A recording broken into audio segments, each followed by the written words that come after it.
Inicialmente eu gostaria de dizer que eu me sinto honrado com o INSEE em dar um depoimento para o Museu da Imagem e do Som da Medicina Paraibana. Falar do meu local de nascimento precisa de uma explicação anterior. Quer dizer, meu avô, na crise do final da década de 20, foi obrigado a se deslocar de Mossoró para Recife para sobreviver. Fixou residência. E os filhos acompanharam e ingressaram na faculdade. Eram dois irmãos, Técio e Antônio, que era o meu pai. Eles fizeram o curso de odontologia e meu pai ficou no Recife e casou com minha mãe, que era de Catolé do Rocha, ainda eram parentes. E lá eu nasci na maternidade da Encruzilhada em janeiro de 1945. Tive uma infância absolutamente normal. O início de adolescência, de certa forma, foi tumultuado pelo falecimento precoce da minha mãe. Ela faleceu, eu tinha 12 anos. Isso é um fato que me marcou profundamente. A fatalidade se repete 2 anos depois, com a morte de meu pai, e isso nos obriga a fazer o retorno para Mossoró.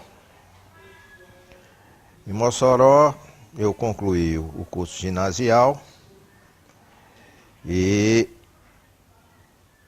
fomos matriculados no Marista em Natal, onde eu terminei o científico. Em 1964, a fatalidade mais uma vez bate à minha porta. E o único irmão que eu tinha falece num acidente de automóvel. Eu estava no embalo do preparo do vestibular. Isso aconteceu em setembro, me desarticulou. E o primeiro vestibular,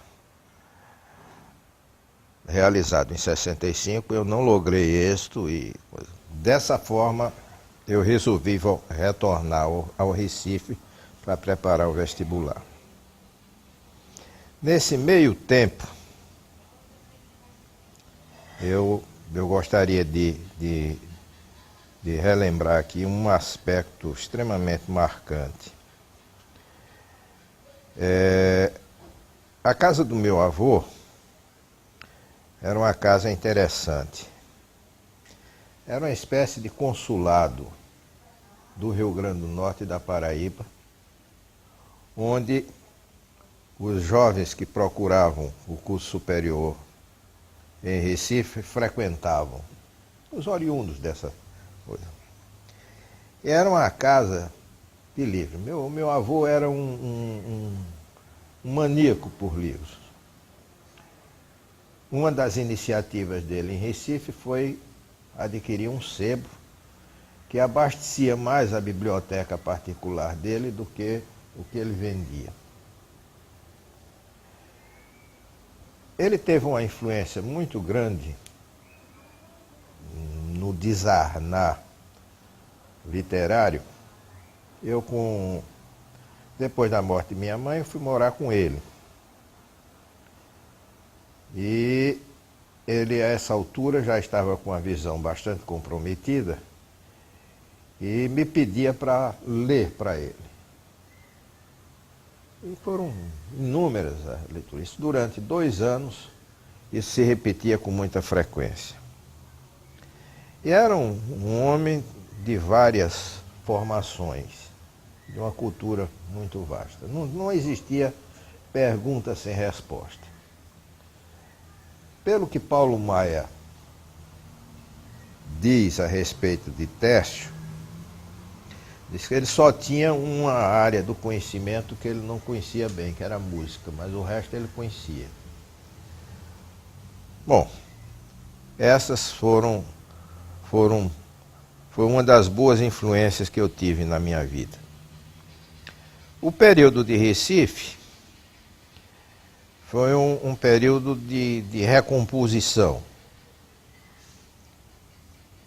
E fiz o curso pré-vestibular lá, me inscrevi aqui em João Pessoa e no Recife, não mais em Natal, e logrei êxito aqui na Paraíba, em João Pessoa. E comecei a frequentar o curso de medicina em 1966, com uma turma numerosa, onde tive a oportunidade de conhecer pessoas como Jaime e outros colegas que se destacaram bastante, não por serem pessoas que buscassem aparecer, mas pessoas dotadas de virtudes intrínsecas que realçavam no contexto da turma. Entrar num curso de medicina é uma experiência inicialmente traumática para quem vem desse modelo de ensino secundário arcaico que o Brasil mantinha até aquela época. O contato com matérias que você desconhecia, anatomia não era abordado, histologia, estudar em livros em língua estrangeira, espanhol, ainda existiam alguns livros em francês. Isso tudo, usar uma metodologia completamente diferente na dinâmica do estudo e ter contato com professores que tinham postura completamente diferente dos professores de antes. Nos marcou muito duas figuras, dois professores do primeiro ano, Asdrubal, que era o professor de anatomia, e Vitorino Maia, que era o professor de histologia. Rigorosos, distantes dos alunos, usando uma metodologia muito diversa daquilo que estávamos acostumados. E dessa forma, o primeiro ano foi um ano de adaptação a essa modalidade diferente de estudar, aprendendo coisas que até então não sabíamos, mas que tínhamos a certeza de que era a base do conhecimento para a formação que nós queríamos. O contato com os colegas foi uma sucessão de surpresas, uma sucessão de boas convivências e fatos aconteceram. Nós vivíamos o período de seção da Revolução. A ambiência que nós desfrutávamos era de enxergar aquele cenário de então com a visão crítica. Eu sempre me dou ao trabalho de tentar fazer uma reflexão para compreender o que foi a nossa geração. O que se nota em comparação às gerações de hoje, que nós éramos mais solidários, nós éramos mais preocupados com o cenário social de então, e isso nos levava a um posicionamento. O arrobo da juventude talvez fosse o que nos movesse mais a essa coisa. O ambiente político da Faculdade de Medicina era um ambiente onde o diretório vinha sucessivamente sendo ocupado por representantes identificados como de direita. E nós começamos uma mobilização. Uma mobilização.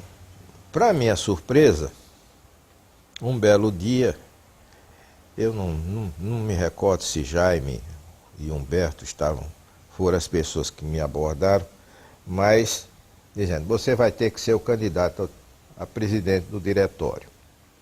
Mais adiante eu vim a saber de que existiam olhos que nos observavam e que a minha candidatura teria sido uma sugestão de Erundina, que tinha algum engajamento político, partidário, não sei se ela era da AP ou qual dessas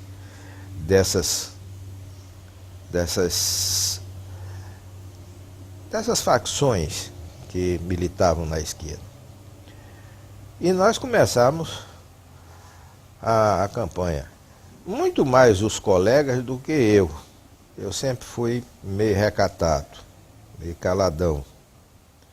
E para nossa surpresa nós ganhamos. E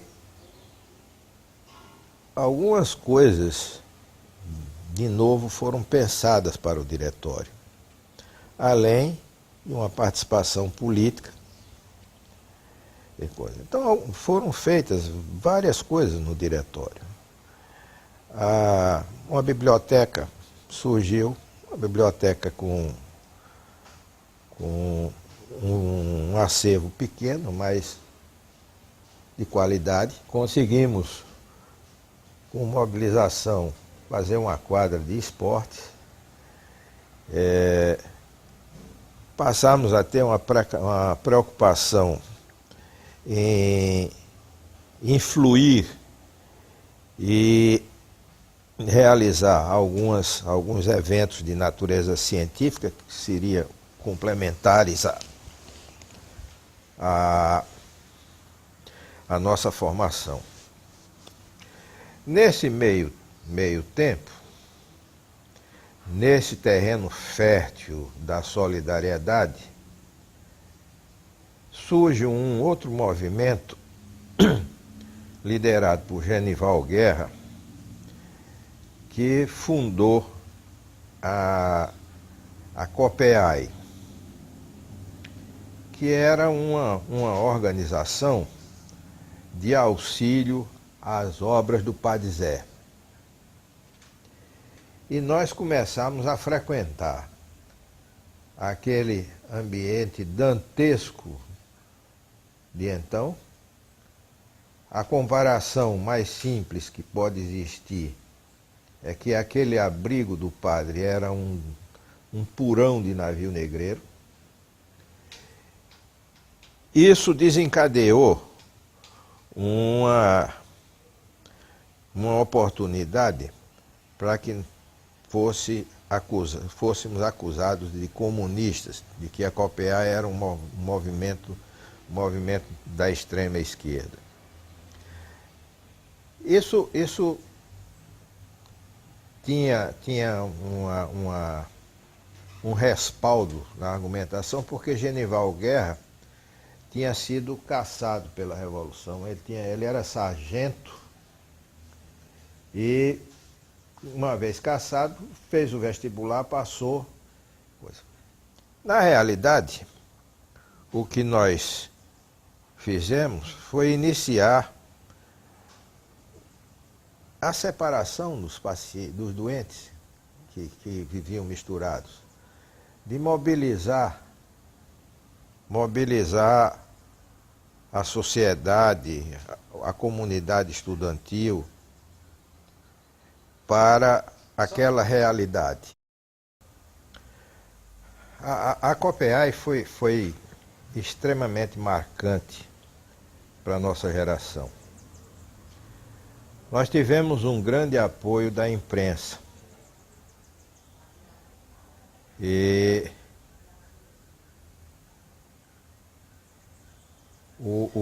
aquele cenário começou a ser descrito e publicado em artigos. E a sociedade tomou conhecimento viu? Da realidade da casa de Padre Zé, deixando de ter só aquela visão do padre na cadeira de roda pedindo esmolas. Num dado momento dessa trajetória, uma denúncia mais contundente é feita contra Genival. E ele é chamado ao grupamento. E nós ficamos fora do grupamento, eu, Josvaldo, acho que Vilberto, Pedro Coutinho, fora do quartel, esperando para ter a notícia da prisão. Umas 2 horas depois sai Guerra de lá de dentro, num carro, num Fusca velho que ele tinha, cheio de remédio que o general tinha doado na coisa. A partir daí as coisas amainaram. O curso transcorria, a essa altura já estávamos lá pelo 3º ano, mas no 4º ano, Genival Guerra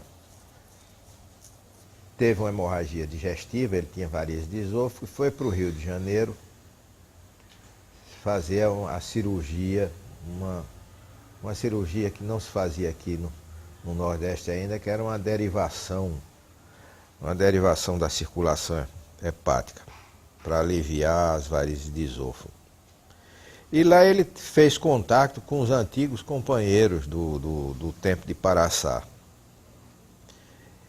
E surgiu uma ideia de formar um grupo aqui da Paraíba para ir até o Xingu. Ele articulou-se no Ministério do Interior, conseguiu um avião, um DC-3, e nós fomos para o Xingu, onde passamos 12 dias lá. Foi uma experiência que somente uma outra entrevista seria necessária para dizer a riqueza de informações que captamos lá. Mas resultou que mais uma denúncia foi feita e o delator, que tinha sido um sargento, que tinha ido no coisa, dizendo que o capitão Sérgio tinha ido treinar um grupo de estudantes da Paraíba em guerrilha no Xingu. Isso deu IPM, eu ainda fui preso. Ainda na época do diretório, pré-diretório, teve um outro episódio que Humberto Vicente, João Roberto, Caio e Anísio estavam juntos com 2 secundaristas, pichando umas palavras de ordem no liceu. O vigilante viu e chamou a polícia.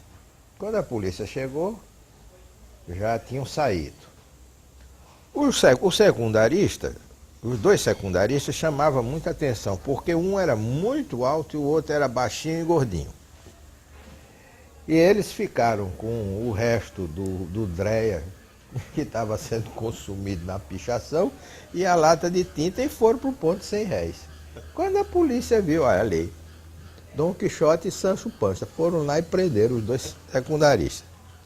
E apertaram os caras lá e disseram, você está ganhando? Eram os estudantes de medicina. Quem são? Não sei o nome.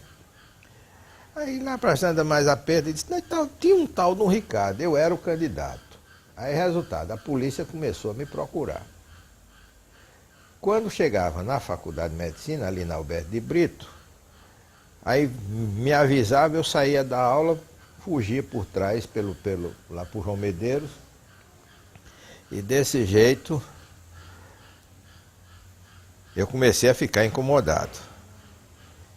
Aí eu chamei um parente meu, que era desembargador, e expliquei para ele, olha, eu não estava nessa pichação, esse negócio precisa ser esclarecido, senão eu vou terminar sendo caçado, vou me prejudicar com isso. E fui com o Antônio Mariz, que era irmão do governador, lá para a Secretaria de Segurança Pública. Quando entra, Antônio Maris conversava pelos cotovelos, tinha umas senhoras assim, ele ficou conversando, e eu fui sem me aperceber entrando. Nisso, Enoque Pelágio olhou para mim e disse: esse é o Maia. Aí os investigadores, os agentes de polícia já fizeram um cordão de isolamento, e dessa forma eu fui entrando na sala do brigadeiro Firmino Aires, que era o secretário daquela época. Ele estava no telefone esbravejando, olhou assim: o que é isso? Disse: esse é o Ricardo Maia. Aí ele já foi levantando: comunista, e disse o impropério da coisa. Nisso, Antônio Maris entra. O que é que está fazendo aqui, irmão? Eu vim trazer esse rapaz aqui que tem umas coisas a esclarecer. Eu digo: olha, eu não estava numa coisa, o que eu quero somente é uma cariação, para não ficar sendo incomodado da forma que estou sendo. Isso ainda gerou um processo, ainda fui depor várias vezes, terminou se esclarecendo a coisa e não fui mais incomodado. O curso avançava, a nossa turma pegou uma reforma de ensino. Nós fomos a primeira turma a ter o internato. Era o 6º ano só para a prática. Quando nós chegamos ao internato, nós nos apercebemos que não tinha havido nenhuma programação para a gente. E nós fomos conversar com um professor que era jovem, mas que foi talvez a pessoa que mais influenciou os que desejavam formação em clínica médica. Foi o Gabá. E eu conhecia, já tinha feito residência na Bahia, tinha ido para São Paulo e coisa. Ele nos deu uma orientação e nós fizemos uma proposta. Eu era o presidente da turma e fui levar a proposta para o conselho do departamento.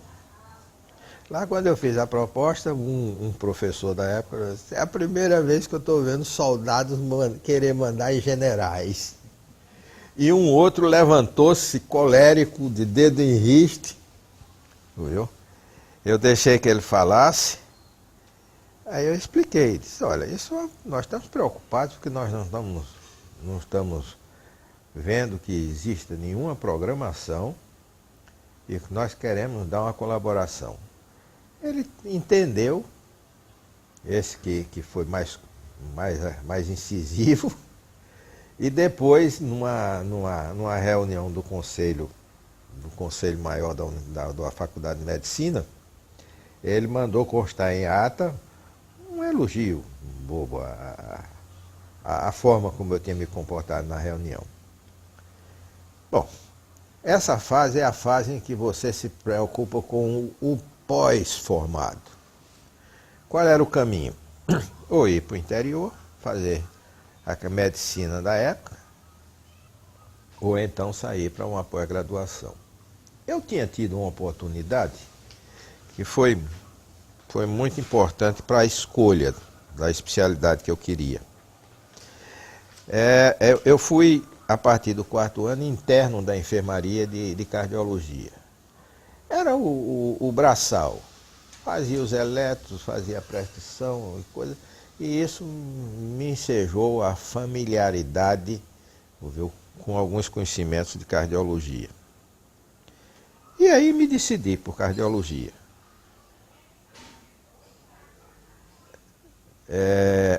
Desconfiava que meus parentes gostariam que eu fosse para o interior para se inserir, fazer medicina inserida ao esquema político. Bom, eu saí aqui com Nora e o irmão dela num Fusca, e nós tiramos de João Pessoa para São Paulo sem parar em 36 horas, se revezando na coisa. E lá eu, com a cara e a coragem, pedi uma audiência lá com o professor Decour e fui falar. Expliquei a ele o que eu já vi. Ele foi muito gentil e Olha, ele disse, olha meu filho, o curso, a matrícula do curso de cardiologia, de especialização em cardiologia, já está preenchida. O senhor não quer fazer clínica médica, um ano de clínica médica? Eu digo, quero. E dessa forma eu montei de uma maneira bem melhor a minha formação, porque eu fiz primeiro clínica médica e depois eu passei 2 anos e meio lá na cardiologia do Hospital das Clínicas de São Paulo, aprendendo as coisas com talvez o maior mestre que a medicina brasileira já teve. O professor Luiz Venere Decour.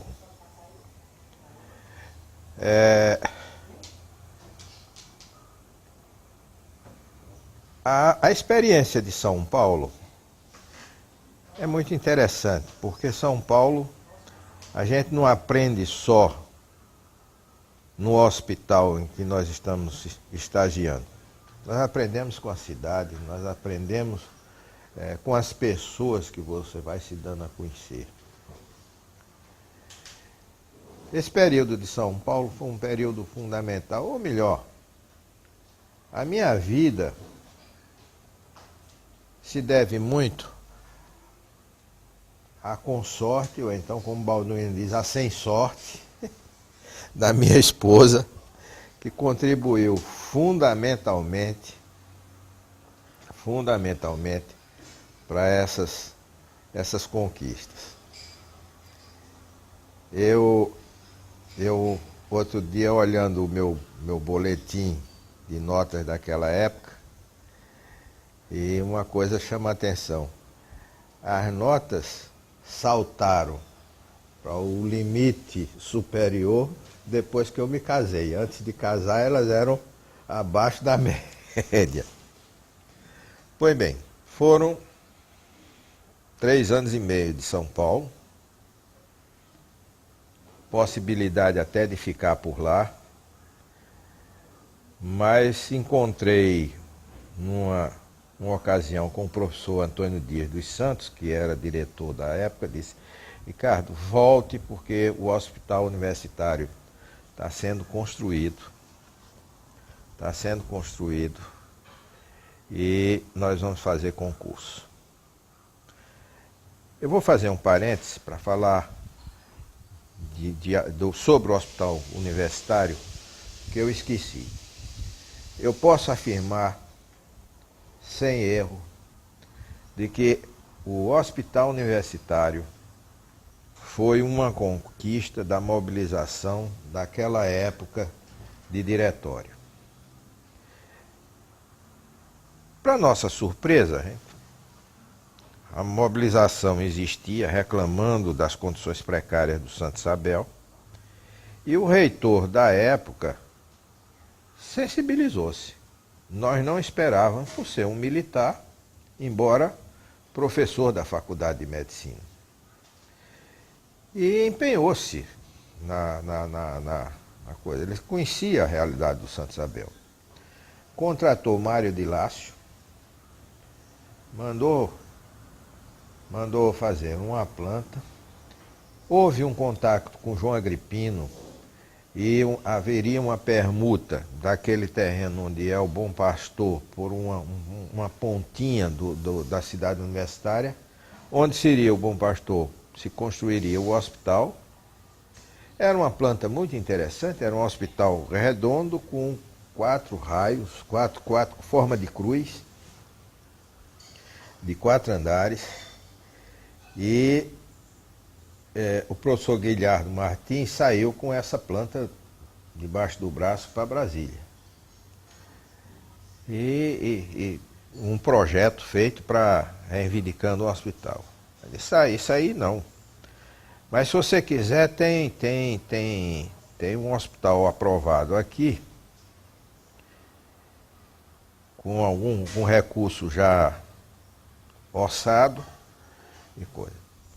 Pelo que eu soube depois, o hospital, essa planta que nós temos do hospital universitário, era de um hospital que seria construída em Londrina para o INAMPS. Verificando o layout do hospital, você vê que isso é verdade, porque o hospital é concebido puramente para assistência. Não foi um hospital projetado para ter uma faculdade, os cursos da área da saúde no seu interior. O dinheiro só deu para fazer o esqueleto.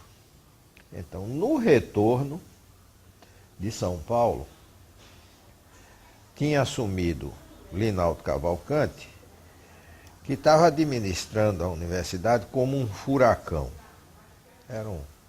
Era uma nova mentalidade, estavam surgindo novos cursos, as matrículas em franca expansão. Ele tinha muito prestígio no MEC e conseguindo os dinheiros, e o hospital avançou. Quando eu cheguei aqui no meio do ano, o concurso não tinha sido autorizado. Eu comecei a trabalhar como voluntário lá na cardiologia, trabalhando com Vanildo Pessoa, que era um tipo muito calado, mas com quem eu me dei muito bem. E algumas coisas aconteceram de interessante nessa época. Eu tive a oportunidade de ir fazer um curso em Recife. Era um curso de cirurgia cardíaca, mas eu queria somente aproveitar a parte clínica do curso. E me dei a conhecer com um camarada chamado Fernando Rocha, que foi o melhor ouvido que eu já vi na minha vida. Esse cara auscultava um paciente e dava o diagnóstico hemodinâmico, com dados matemáticos. Eu me aproximei de Fernando e fiz o treinamento em fonomecanocardiografia, porque existiam os aparelhos aqui. E ativei esses aparelhos. Nessa trajetória, eu fiz a primeira ergometria aqui de João Pessoa. E houve um episódio interessante, que chega um belo dia Dom José Maria Pires lá com um desconforto precordial e eu indico um teste ergométrico. Era o que tinha de mais rudimentar. Não existia bicicleta nem esteira. Era uma escada, chamada escada de mastro. E eu botei Dom José Maria Pires para subir e descer nessa escada, cheio de fio amarrado, improvisando um aparelho eletrocardiógrafo bem moderno que tinha lá para a época, que captava as 6 derivações simultâneas. E doutor Vanildo não queria que eu fizesse o teste ergométrico, achando que era um risco muito grande. Mesmo assim eu fiz, e não tinha nada demais, ele era um atleta, ele teve assim uma dor muscular, e isso fica para eu registrar por meus netos. Pois bem, Linaldo, no seu dinamismo, avançou muito a construção do hospital universitário. A parte de alvenaria foi ele que fez. Quando eu cheguei, estava se encerrando um ciclo da Faculdade de Medicina. Os professores fundadores estavam se aposentando e sendo substituídos por uma nova geração. Tinha assumido a direção do hospital Newton Leite, que, embora não fosse médico, mas tinha formação em bioengenharia e foi um excelente diretor e um dos responsáveis pelo avançar da conclusão do hospital. E eu, Jaime e outros nos aproximamos muito. Havia uma certa empatia. Lá para as tantas, eu terminei sendo aproveitado na administração do hospital. Fui inicialmente diretor do Guedes Pereira, que era o Hospital de Doenças Infecciosas, referência para Paraíba. Depois fui diretor técnico no Clementino Fraga, que foi uma passagem que nós tivemos, viu, na saída, entre a saída do Santa Isabel até ocupar definitivamente o Hospital Universitário. E por fim, na cidade universitária, o Hospital Lauro Vanderlei, fui, acho que o segundo diretor técnico do hospital. Isso foi uma experiência muito interessante. Nós nos preparamos como médico para ser médico e não aprendemos quase nada de administração. Então, foram vivências que serviram para a vida que se seguia.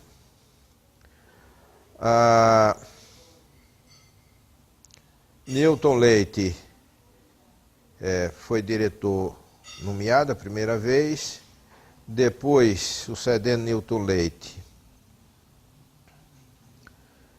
teve uma diretoria que eu sucedi por indicação do reitor da época. Talvez tenha sido a experiência mais traumatizante que eu tive na minha vida. Administrar um hospital universitário não é uma tarefa fácil. Existe uma dissonância entre o entendimento da missão do hospital universitário em relação às secretarias de saúde.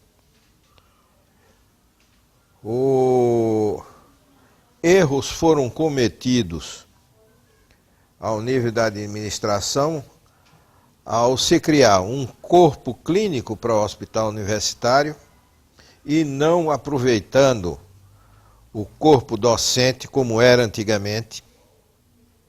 Para vocês terem uma ideia, na Alberto de Brito, sem nenhum médico contratado, somente com o corpo de docente da época, chegava a se atender 14 mil consultas mês. O hospital universitário tem 60 salas até um pouco mais, acho que são 64 salas de ambulatório. Capacidade para fazer de 40 a 50 mil consultas mês. Atualmente, quando faz 15 mil consultas, é para se festejar. No governo Sarney, cometeu-se um erro que eu acho fundamental, foi de se analisar o plano de cargo e salário que se pleiteava naquela época, tanto para docentes como para médicos, de uma forma diferenciada e permeada pelas emoções políticas. Os funcionários foram mais hábeis e negociaram um plano de salário bem melhor do que os professores. E isso criou um fosso. Deixou de existir a integração docente-assistencial. Os professores se afastaram das enfermarias e dos ambulatórios. Com raras exceções, permaneceram atuando nesses ambientes. As salas de ambulatório e as enfermarias passaram a ser apenas objeto. O professor chegava e perguntava qual é o doente que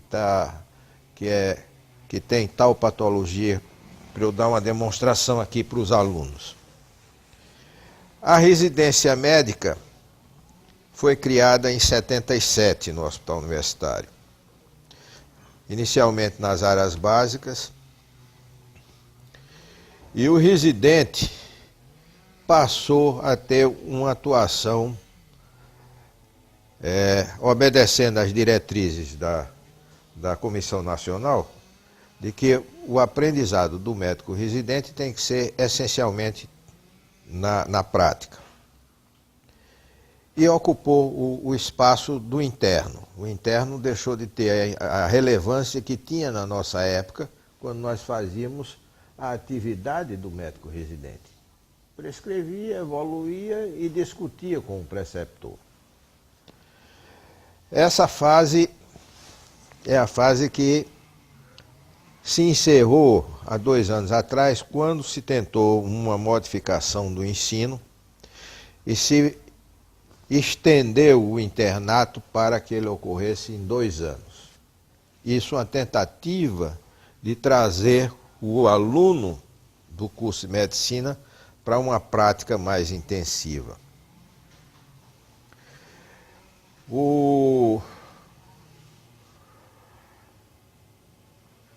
Eu tive uma participação na residência médica durante cerca de 15 anos ininterrupta, como encarregado da comissão de residência médica aqui do Hospital Universitário e depois como presidente da comissão estadual. Isso me deu a oportunidade de frequentar em Brasília a Comissão Nacional de Residência Médica.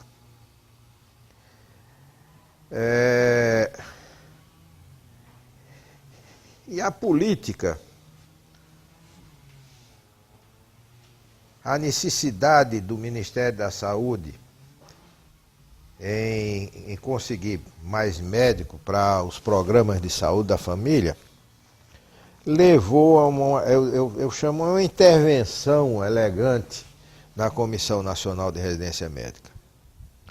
E uma série de facilidades foram criadas, a meu ver, que não facilitaram formar mais médicos de família, mas sim criar exceções perigosas. Essa fase se encerrou o ano passado e me substituiu José Aimar Filho, excelente rapaz que está com essa tarefa difícil de tocar a residência médica. Existem algumas dificuldades no diálogo entre o Hospital Universitário e as secretarias de saúde do município e do estado.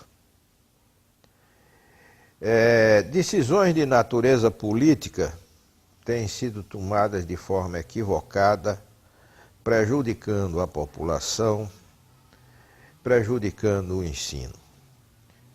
Eu gostaria de enfatizar aqui a medida do atual governador que extinguiu um serviço de cirurgia cardíaca de excelente padrão que chegou a ser implantado no Hospital Universitário. Foram submetidos à cirurgia cardíaca e, diga-se de passagem, os casos eram gravíssimos e a mortalidade baixíssima, indicativos bem superior a de muitos serviços de excelência que existem aí pelo Brasil. E a política, o viés político, levou a essa extinção. Nós estamos vivendo agora uma fase, eu diria, o início do 3º ciclo da Faculdade de Medicina. Aqueles professores que entraram, que foram contratados como professor colaborador, estão atingindo a faixa da compulsória, ou então completando o seu tempo de aposentadoria. E há uma renovação muito grande, tanto no corpo docente, como no corpo clínico de médicos. O currículo dessa turma que está entrando é muitas vezes melhor do que o nosso, do que o da minha geração. São mestres, doutores, e, se não me engano, tem gente até com pós-doutorado. Mas existe um viés que interfere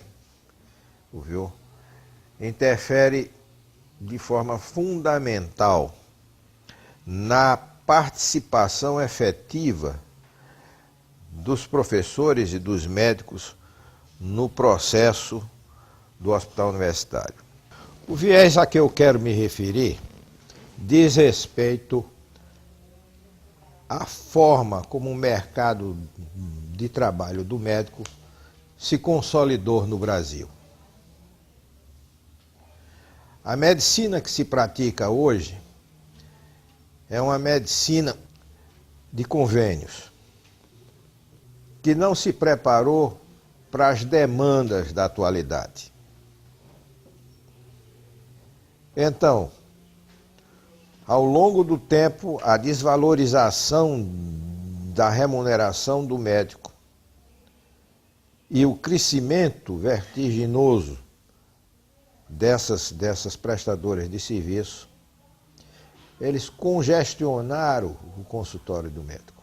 O médico, na atualidade, precisa fazer escala para poder sobreviver. E premido pelos atrativos dessa sociedade de consumo, a maioria das pessoas só pensam em procurar ganhar o máximo possível nesse cenário de má remuneração. E essas pessoas muitas dessas pessoas terminam indo buscar tempo na carga horária da universidade.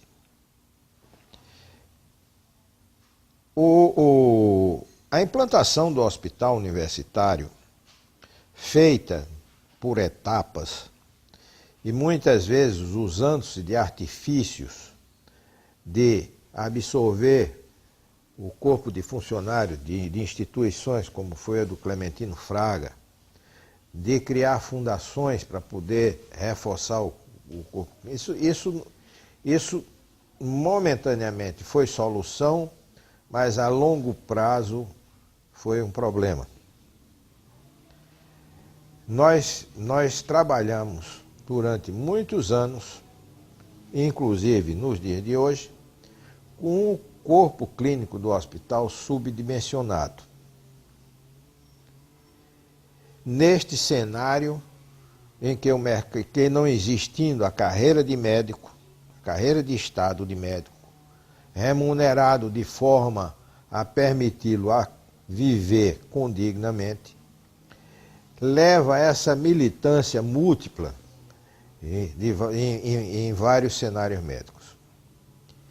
Isso tem atrapalhado a consolidação do que eu chamo de espírito universitário.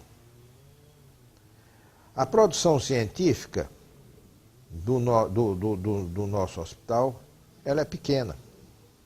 Existem escolas menores com produção muito maior do que a nossa.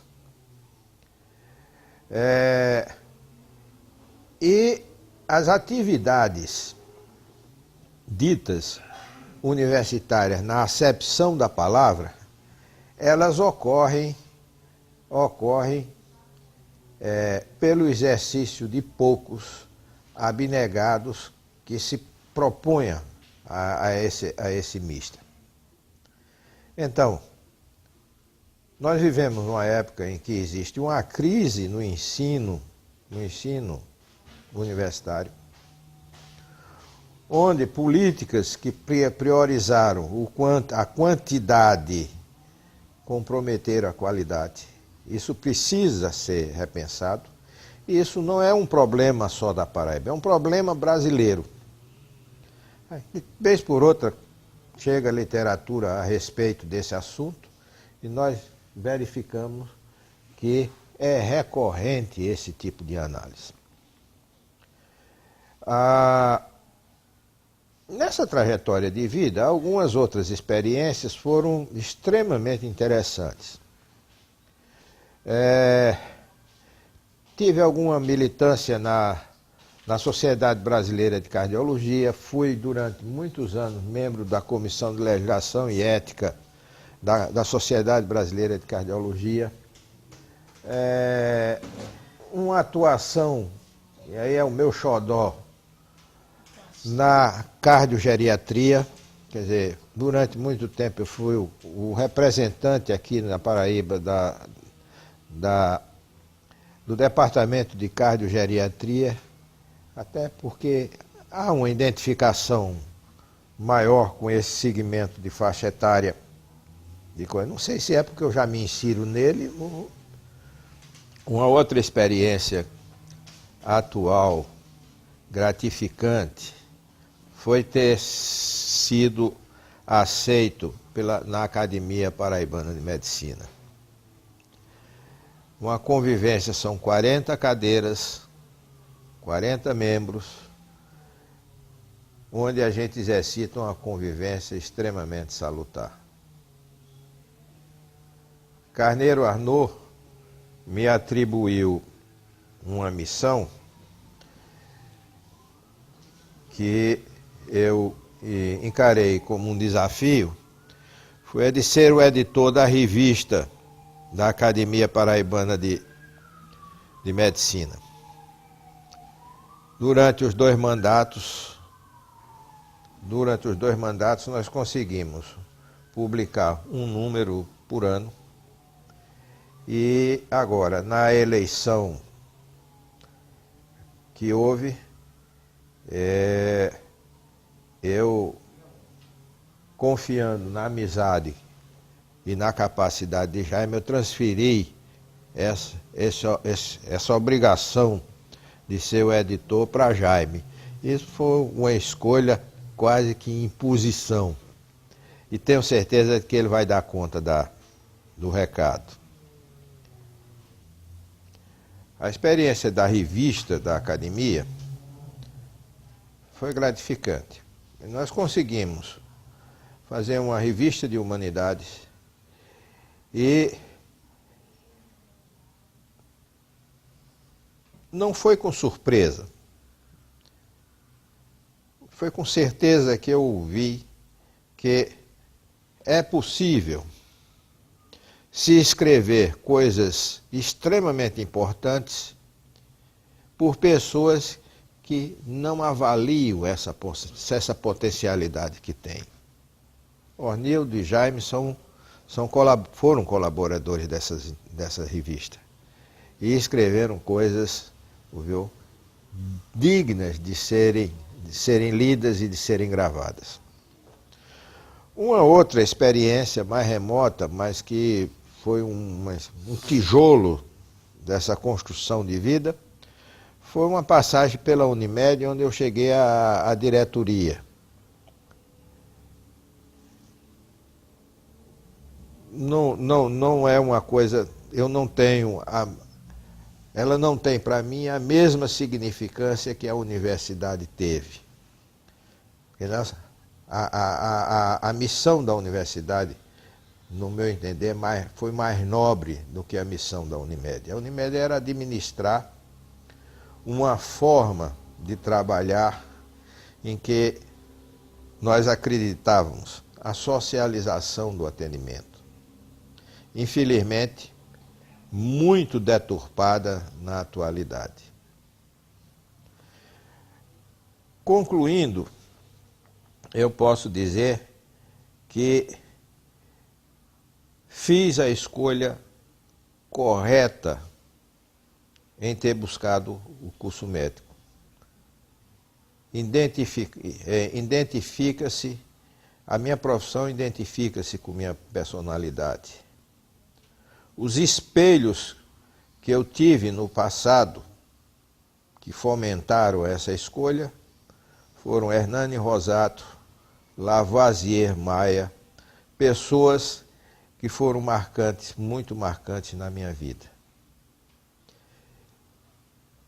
Eu não posso deixar de dizer também que as minhas perdas precoces me levaram à busca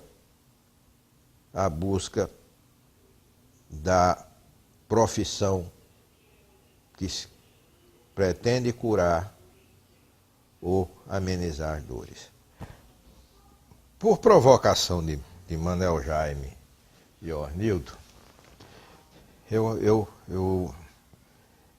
vou me referir a um assunto que eu julgo da maior delicadeza, é a proliferação de novas faculdades.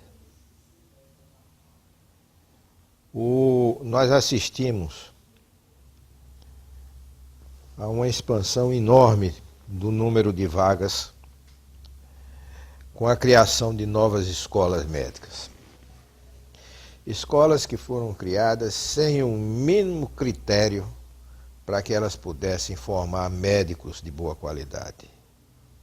Eu não admito que se crie uma escola médica sem que ela tenha um hospital. Utilizar a rede pública de saúde pode ser um artifício teórico, viu, válido para a argumentação de um projeto, mas na prática não funciona. O que ocorre na formação do médico é o produto de uma seleção natural. Como o vestibular é extremamente concorrido, os alunos que passam no vestibular de medicina são os que estudaram mais. São pessoas que já têm uma metodologia de ensino, de aprendizado, e que continuam lendo muito durante todo o curso, quer seja o curso que tenha bons professores ou maus professores, quer tenha campo de estágio, quer não tenha campo de estágio. Na residência, eu estou tendo a oportunidade de avaliar alunos oriundos dessas faculdades privadas. O que eu tenho observado é que existe uma falta de base. Tem coisas fundamentais de propedêutica que eles desconhecem, mas eles são capazes de responder uma prova de teste de múltipla escolha, viu?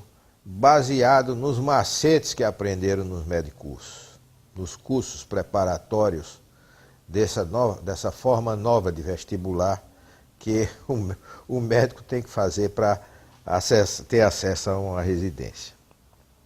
Então, não sou contra a escola privada.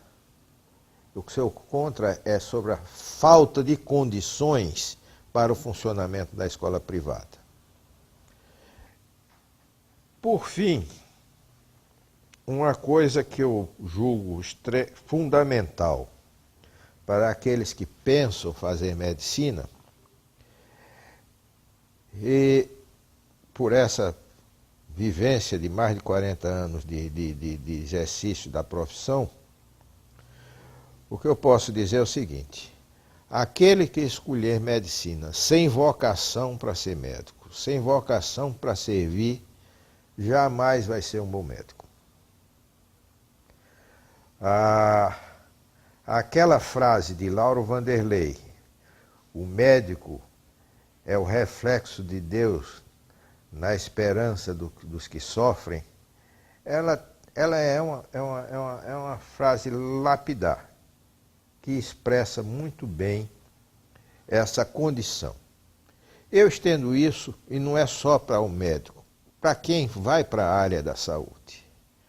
Uma das coisas que é incompatível com o exercício da medicina é a mercantilização. O médico pode até vir a ser bem remunerado, mas como consequência da qualidade do exercício da profissão. Portanto,